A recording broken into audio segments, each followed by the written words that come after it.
Hi everyone. Today I'm going to read you this story that's called My Papi Has a Motorcycle. On the back cover of the book, it says, "Home is a feeling you take with you." I should tell you that there are some parts of this book that have little phrases in Spanish, and I don't speak Spanish, but I'm going to do my best. I tried to learn a little bit before I started reading to you. So let's see how I do. It's not going to be perfect. My Papi Has a Motorcycle by Isabel Quintero, illustrated by Zeke, Pena. My Papi has a motorcycle. From him, I've learned words like carburetor and cariño, thrill, and dedication. When I hear his gray truck pull into our driveway, I run outside with both of our helmets. My Papi is a carpenter, is covered in sawdust and smells like a hard day at work. His hands are rough from building homes every day, his job since he first arrived in this country. But even though he comes home tired, he always has time for me. When our city is winding down, he takes me for a ride. Today, he's going to show me the new houses that he's working on. Papi is careful with my ponytail as he pulls my helmet tight. When he lifts me onto the smooth black seat, his hands don't feel rough. They don't feel tired. They feel like all the love he has trouble saying. Lisa, see. He's saying, "Are you ready?" She's saying, "Yes." Papi revs the engine, and the smell of gasoline hits me as he squeezes the accelerator. There's the mom yelling, "Be careful, con cuidado." The motor rumbles and growls, and then we take off. "Hold on," Papi says. "Agarrate?" The shiny blue metal of the motorcycle glows in the sun. The sun, the bright orange sun is on its way down, turning our sky blue and purple and gold. We become a spectacular celestial thing soaring on asphalt. A comet. Stardust. Oh, stardust. I meant sawdust. The sawdust falling from Papi's hair and clothes become a tail following us. I think I said stardust because we were talking about celestial things. Papi zigzags through the streets. We pass Abuelita's church and Torteria La Estrella and stop for stray cats crossing in front of us. Mommy thinks there's way too many of them, but I think there's just enough. It looks like there are a lot. We pass Joy's Market, where Mommy buys me gummy bears. Mr. Garcia, our librarian, is walking out the door and nods at us. We nod back. This is how we greet each other. One of her friends sees her see the boy yelling, "Daisy!" We roar past murals that tell our history of citrus groves and immigrants who worked them, and of the famous road race that took place on Grand Boulevard 100 years ago. Now I know we're stopping at Don Ruiz Raspados. But as we near the shop, we see that it's empty and out of business. I can tell Papi is disappointed. And I imagine the smell of the sweet syrups Don Rudy used to flavor our shaved ice. I won't be the only one who misses him. As we ride on, I feel and hear everyone and everything we pass by. Each sound landing in my ears rebuilds whole neighborhoods inside of me. No matter how far I go from this place or how much it changes, this city will always be with me.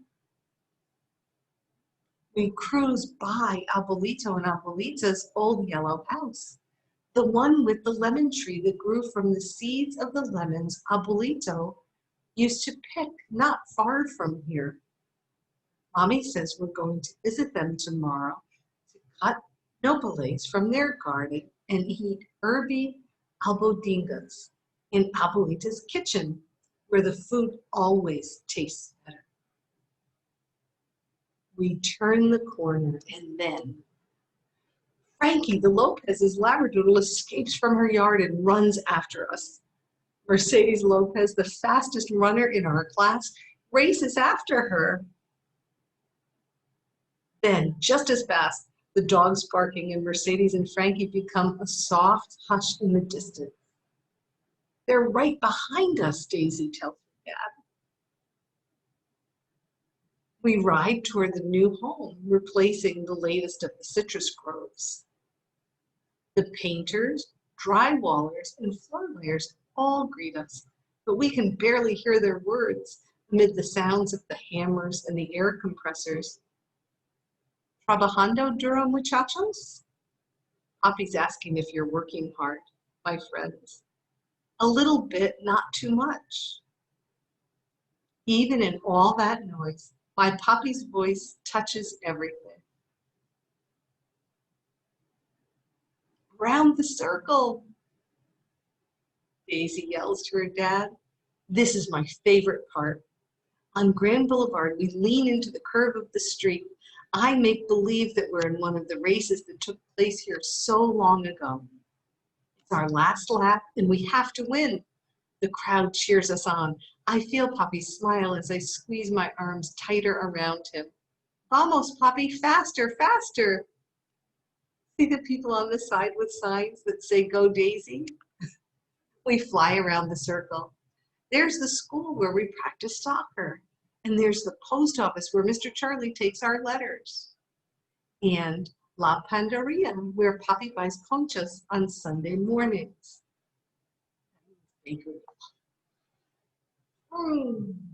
Here it is, all of our beautiful city.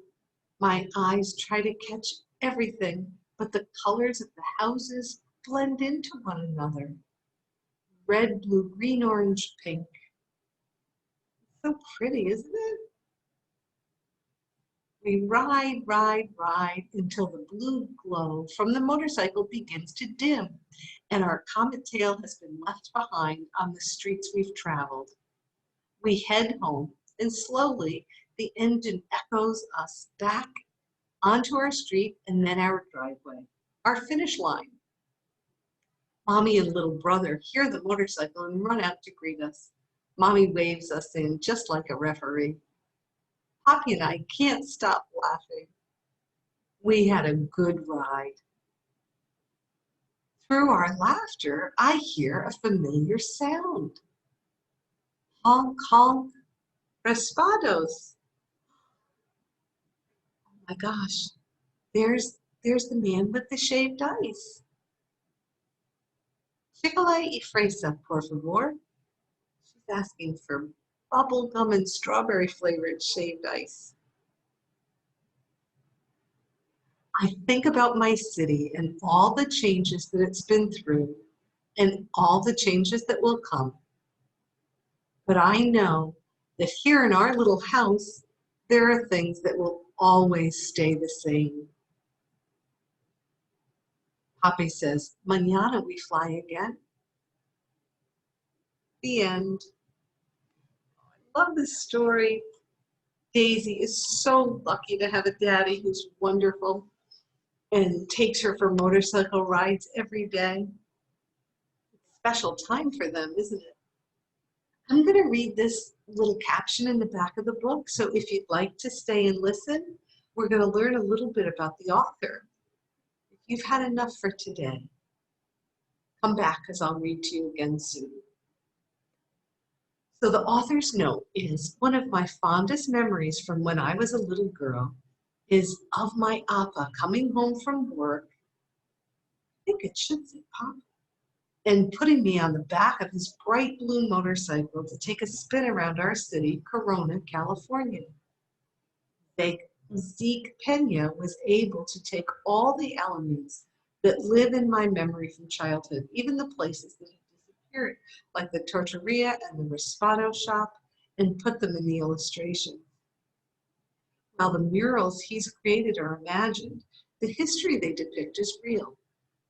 In 1913, Corona held its first road race on what is now Grand Boulevard, a street that makes a perfect circle around the oldest part of the city. Today, people live in the middle of the old racetrack. I actually grew up there. At one point in time, Corona was also known as the lemon capital of the world because of all the citrus that was cultivated there. Immigrants did the majority of the hard labor of picking the fruit, which allowed for the citrus boom. And this in turn helped establish the city.